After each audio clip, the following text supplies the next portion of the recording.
CamNews 24, votre chaîne d'information en continu, vise plus loin et se veut plus haut.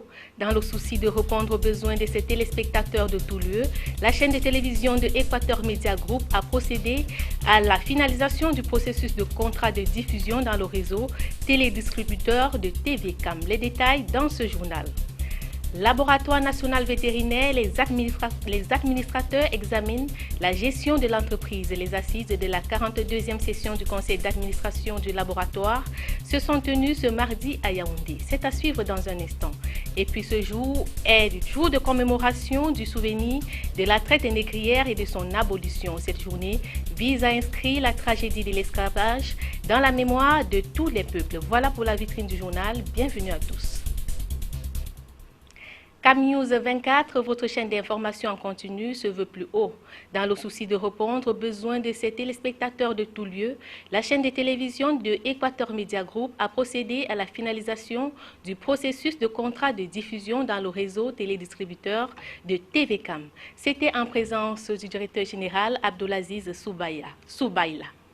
Éric Titieux et Josué Ngonga étaient sur les lieux.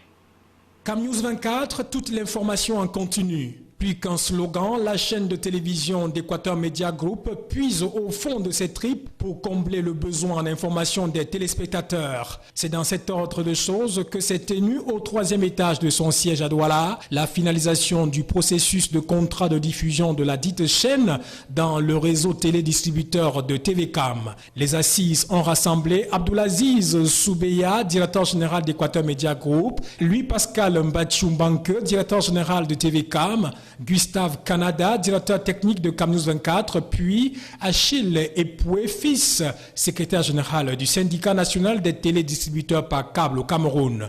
Le directeur général de TVCAM, pour sa part, laisse entendre l'écho d'un service élaboré de sa structure pour la satisfaction de sa clientèle. Les perspectives d'avenir, c'est déjà que nous ferons le maximum pour que techniquement cette chaîne soit disponible sur le réseau. Maintenant, il revient à eux de trouver les thèmes attrayants pour les téléspectateurs qui en aient davantage autour de cette chaîne. Les contenus, voilà. Nous faisons la partie technique, transport, mise chez le client. Eux, ils font la partie contenu. Quant au secrétaire général du syndicat national des télédistributeurs par câble au Cameroun, cette collaboration est une aubaine pour le développement local de l'industrie de l'audiovisuel. Une collaboration entre deux opérateurs locaux et ça permet de développer l'industrie locale. Nous comptons continuer comme ça avec beaucoup d'entreprises locales pour qu'enfin les chaînes locales et la production locale soient prioritaires dans les ménages et les foyers du Cameroun. Au terme de la rencontre, les prenants part se sont serrés la main, symbole d'un commun accord sur les clauses du contrat, alors définitivement scellé. Une disposition nouvelle qui appelle le personnel de CamNews 24 à plus de travail à la lumière des objectifs en perspective. Le sujet du personnel de CamNews aujourd'hui, c'est le suivre au niveau technique, parce qu'on aura aujourd'hui une diffusion au niveau du littoral, de la région littorale et au niveau du sud-ouest. Avant pour objectif de créer d'autres chaînes aussi, je pense. Pas faire que dans l'information, mais faire dans les divertissements aussi. Une nouvelle ère, de nouvelles perspectives pour le souci des téléspectateurs de CamNews 24 exigeant de la bonne information en tout lieu et en tout temps. Laboratoire national vétérinaire, les administrateurs examinent la gestion de l'entreprise.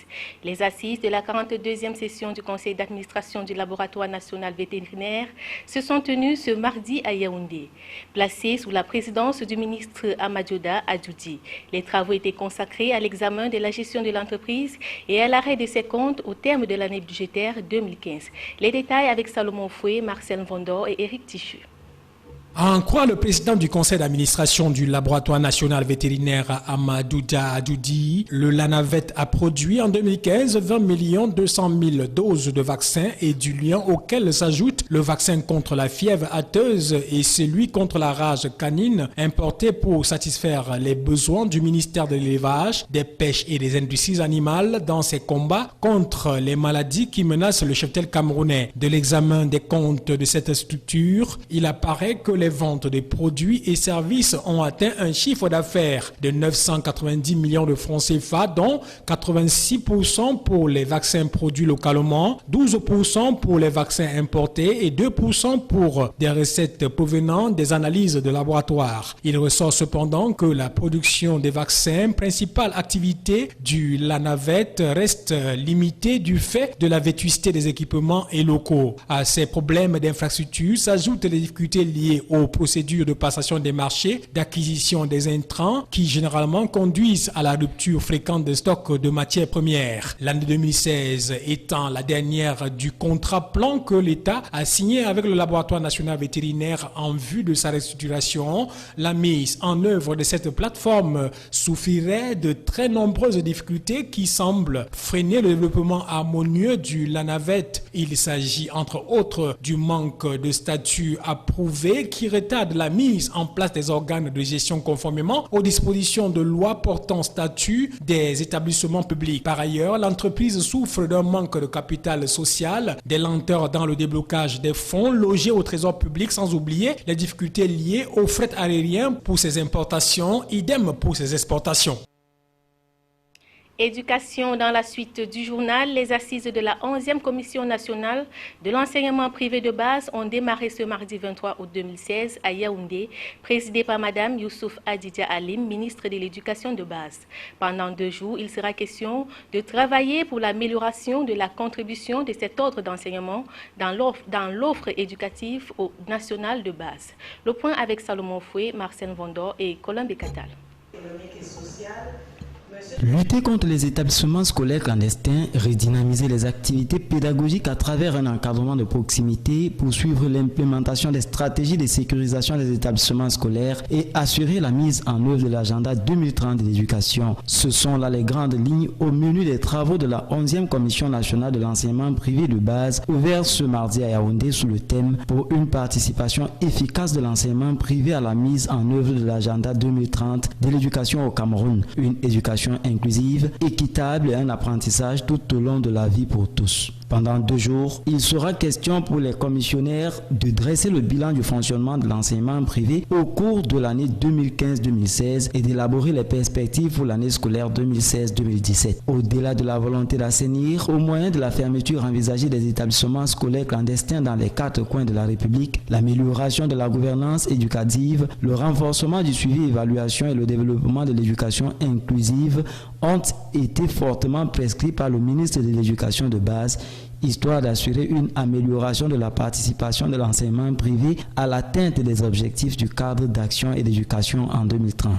L'objectif visé à travers cette rencontre, c'est déjà de pouvoir faire le bilan de tout ce qui a été fait au cours de l'exercice passé, donc au cours de l'année scolaire dernière, et essayer de jeter aussi les bases pour une rentrée scolaire paisible et une rentrée scolaire qui permettent d'obtenir des bons résultats comme ça a toujours été le cas aujourd'hui. L'auditoire accroché aux lèvres de Youssouf Adidja Alim a certifié de la prise en compte des mesures prescrites. Ernest Dikoum est le nouveau directeur général de la Compagnie nationale de transport aérien du Cameroun. Jusque-là directeur d'Emirati Airlines en Afrique de l'Ouest. Avec résidence à Dakar, il a été porté à la tête de la Cameroon Airlines Corporation à l'issue d'un conseil d'administration extraordinaire tenu hier à Yaoundé. Esquisse de portrait du nouvel homme fort du Camerco avec Lisa Youmsi. Voici désormais celui qui présidera les commandes de la compagnie aérienne Cameco. Lui, c'est Ernest Dikoum, nommé à l'issue d'un conseil d'administration extraordinaire tenu le mardi 22 août 2016 et installé par le ministre des Transports Edgar Alem-Ebengo. Le nouveau directeur remplace ainsi Nana Sandjon, qui n'a passé que 2 années à la tête de cette compagnie. Professionnel du domaine, le nouvel homme fort de Cameco a été pendant longtemps directeur régional de la compagnie Émirate de la Guinée et du Sénégal. De 1998 à 2004, il a été analyste de prix au sein de la compagnie aérienne islandaise Icelandair. Et pendant 6 ans, de mars 2004 à juin 2010, il est devenu analyste des prix au sein de la compagnie aérienne Émirate. Il est chargé dans cette même compagnie d'optimiser les revenus de son entreprise. Nanti d'un Master of Business Administration MBA en logistique et gestion des approvisionnements. Il a fait ses études au secondaire au collège évangélique de Libamba de 1979 à 1984. Âgé de 49 ans, Enes Dikoum est le 6e directeur général de Cameco, créé en 2006 et fonctionnait depuis moins de 10 ans. Tout en espérant qu'il viendra rehausser l'image d'une compagnie en panne, bon vent au nouveau directeur général. Ernest Dikoum a été nommé après le limogeage de son prédécesseur Jean-Paul Nana Sandio à la tête de la compagnie depuis juin 2014. Justice Totoum. Jean-Paul Nana Sandio n'est plus le directeur général de la Cameroon Airlines Corporation. L'élément déclencheur ayant présidé le départ de l'homme en poste depuis juin 2014 serait le sabotage dans la nuit du 12 au 13 août 2016 du cockpit du Boeing 767-300 baptisé le Dia sur le tarmac de l'aéroport international de Douala, la métropole économique du pays. Cette nuit-là, en effet, à printemps, la cabine de pilotage du fleuron de la flotte a été complètement détruite par les eaux, passées par les hublots laissés ouverts. Selon certaines estimations, il faudrait entre 4 et 6 milliards de francs CFA pour les réparations de cet aéronef, revenu au pays le 2 juillet dernier après 6 mois de maintenance dans les ateliers d'Ethiopian Airlines et alors qu'il a été choisi pour le transport imminent de 3500 pèlerins du Cameroun vers la Mecque. Autre malheur qu'on peut citer est celui de la lourde dette de quelques 35 milliards de francs CFA pour un déficit mensuel d'exploitation de 1,5 milliard de francs CFA qui pèse sur la compagnie lancée en fin mars 2011 et constituée à 100% de capitaux publics. Il y a 2 semaines, la firme américaine Boeing Consulting, sur instigation du gouvernement, a proposé un plan de redressement pour un coût de 60 milliards de francs CFA qui repose pour l'essentiel sur l'empreinte de la dette fournisseur estimée à près de 35 milliards de francs CFA, l'ouverture de 27 dessertes domestiques, régionales et intercontinentales ainsi que l'acquisition de 9 appareils à l'horizon 2010 qui viendront s'ajouter au sein aéronef dont dispose actuellement la compagnie.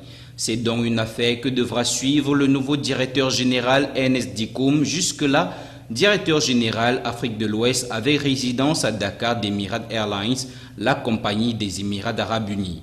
Et ce n'est pas tout, la Cameco a aussi désormais un nouveau président du conseil d'administration. Son nom est Mefiro Oumarou.